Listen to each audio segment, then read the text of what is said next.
Yes, Kenya. Tamu sana, yes. Tamu sana. It's about 2 days ago now. Uhuru Kenyatta met Raila Amolo Odinga and OKA leaders at State House in Mombasa. And from some reliable sources, ladies and gentlemen, Uhuru Kenyatta took that opportunity to implore upon OKA leaders to support Raila Odinga for the presidency, because Raila has the best chance of becoming the president. Uhuru tried to implore upon Kalonzo Mudavadi Wetangula and also Gideon Moi to support Raila Amolo Odinga. And if you look at today's leading newspapers, today 12th August 2021, Thursday, all the leading newspapers have captured Raila Amolo Odinga in their headline. You can have a look at that standard newspaper today headline, Why Uhuru's Men Favor a Raila Presidency. And then they start there, Uhuru tells OKA chiefs to support Raila for president. And then Nation, Uhuru rattles OKA by insisting on Raila 2022. So you can see clearly, ladies and gentlemen, that all these leading newspapers have captured that story of a meeting that occurred at State House in Mombasa. And it's all about Uhuru telling these people to support Raila Amolo Odinga. It's all about that. And if you go through all these stories, ladies and gentlemen, they are trying to insinuate that Uhuru might have received a report, or rather some intelligence briefs from NIS. And from those intelligence briefs, NIS believes that Raila Amolo Odinga is far much popular than all these other OKA leaders combined. So Uhuru on that day was trying to implore upon these leaders to support Raila Odinga, for Raila has the best chance of winning the presidency. Yes. And that report is most likely what made Uhuru Kenyatta, or it just gave Uhuru Kenyatta the impetus to talk and convince these OKA leaders to support Raila Odinga. So in this video right now, besides that NIS report, I want us to look at other compelling reasons that made Uhuru Kenyatta on that day at that meeting at State House Mombasa. I want us also to look at some other compelling reasons that made Uhuru Kenyatta to come out boldly to request or to ask these OKA leaders to support Raila Amolo Odinga. I've looked at this issue very keenly, ladies and gentlemen, and I've come up with about 6 points. Some 6 compelling reasons that gave Uhuru the courage to bring these people together and make it clear that they should support Raila Amolo Odinga. Yes, besides the NIS report. The first reason, ladies and gentlemen, Uhuru Kenyatta on that day wanted to end the confusion that has always existed. You know, the Tanga group just about 3 days ago, before Kalonzo Musyoka launched his command center, Dennis Itumbi, the perceived Tanga spokesman, through his Facebook account and other social media accounts, insinuated that the money that Kalonzo used to launch his command center, he got the money from the deep state, or rather from the president. And the main reason of that was to make sure that Raila Amolo Odinga was isolated. Those are the kind of propaganda maybe the Tanga group have been passing across to Kenyans.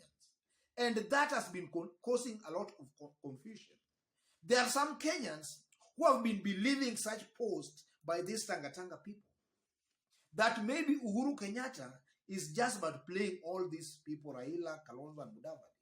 So Uhuru Kenyatta on that day wanted to make things straight and clear that his preferred candidate for the presidency is Raila Amolo Odinga, just to end that kind of confusion and to stop those kind of propaganda. The second compelling reason that might have forced Uhuru to come out that day and put things straight was because of this. It's only about 12 months remaining to the next presidential election. Time is running out. There are no time for stories and speculations. So because of that, Uhuru just wanted to make it very clear to these OKA principles that the best person who has the best chance of winning the presidency is Raila Amolo Odinga. There is no time for arguments, time for speculations, and time for playing games. Uhuru might have gotten the courage on that day because there is no time to dilly-dally and talk about so many stories. And then the third point, ladies and gentlemen, if you look at Uhuru's close lieutenants, they have been supporting Raila Amolo Odinga. Look at somebody like David Muradhi, talk of Maina Kamanda, Nancy Gitau, and also some very senior political allies of the president. They have been sending some strong signals that already they are supporting a Raila Amolo Odinga presidency.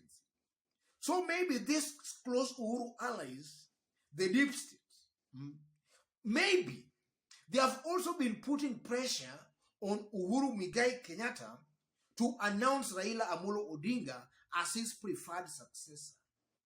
So out of that pressure, ladies and gentlemen, and also because there is no time to dilly-dally, Uhuru Kenyatta might on that day decided to make things straight. And he just put it clear to the likes of Kalonzo and Mudavadi to support Raila Amolo Odinga. It's that simple. And then the fourth point, ladies and gentlemen, you know, a presidential election also needs finance. And if you look at this team, Gideon Moi and Raila Amolo Odinga have deep pockets compared to Kalonzo or even Mudavadi. Gideon Moi, as of now, seems to be supporting Raila Amolo Odinga. But if you look at Kalonzo and Musalia Mudavadi, they seem to be playing hardball. They are playing some kind of a hard-to-get games. But now, if you look at them financially, and then you compare them to Raila Odinga, Raila stands a better chance of mounting a serious presidential campaign because he has more resources than this duo of Kalonzo and Mudavadi. So, financial muscle, ladies and gentlemen, might have also forced Uhuru to implore upon these people to just support Raila Amolo Odinga. Because Uhuru, where he sits also, he doesn't want a weak candidate, a candidate who is also weak financially, a candidate that will force Uhuru to go back to his pockets and chip something from his pockets. Uhuru wants a candidate who can finance his own presidential bid and ambition very successfully without too much stress. And Uhuru feels Raila has a better chance, but also in terms of finance, as compared to this duo of Kalonzo and Mudavadi. That might have also compelled Uhuru Kenyatta just to make it clear to Kalonzo and Mudavadi that it's Raila Odinga. And then the fifth point, ladies and gentlemen, you know, if you look at Raila, the kind of support Raila has, and then you compare it to the kind of support Kalonzo and Mudavadi has, Raila has a solid, almost a fanatical support. A support that is very, very reliable. A support you can trust. Look at Musalia Mudavadi. His support base is not very reliable. You cannot even know whether his supporters will support him or not. Look at Kalonzo Musyoka. He's not in good terms with all the Ukambani governors. And those people are also eating into his support.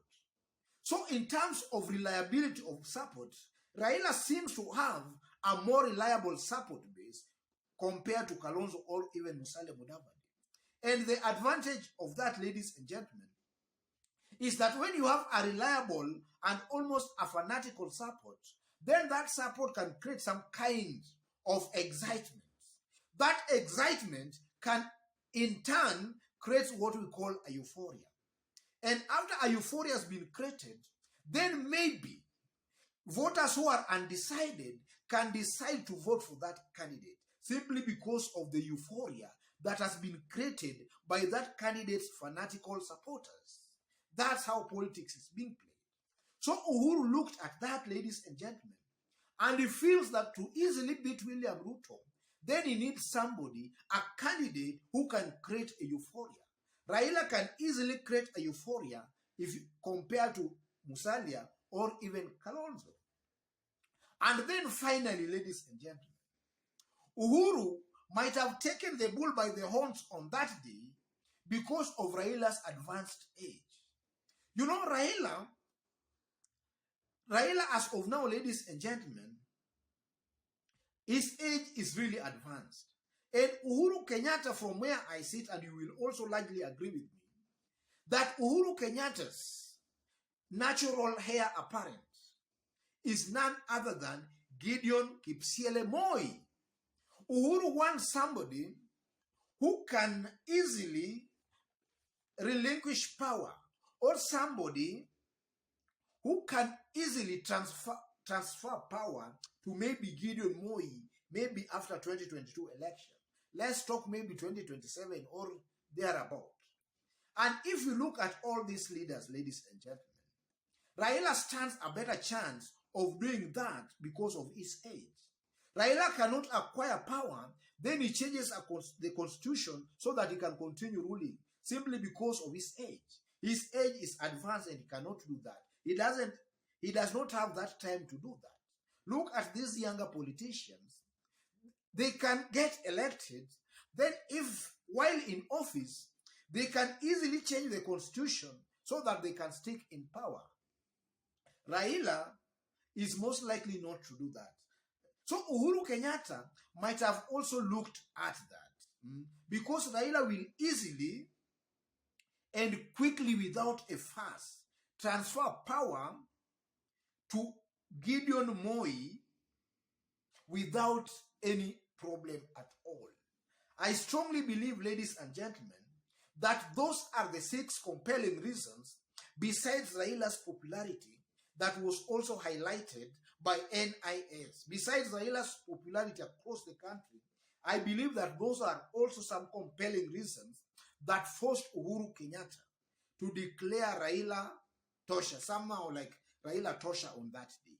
Otherwise, ladies and gentlemen, if you've just bumped on this YouTube channel for the very first time, kindly subscribe and also give this video a like. Thank you. God bless you. God bless Kenya. Tamu sana, tamu sana, tamu sana.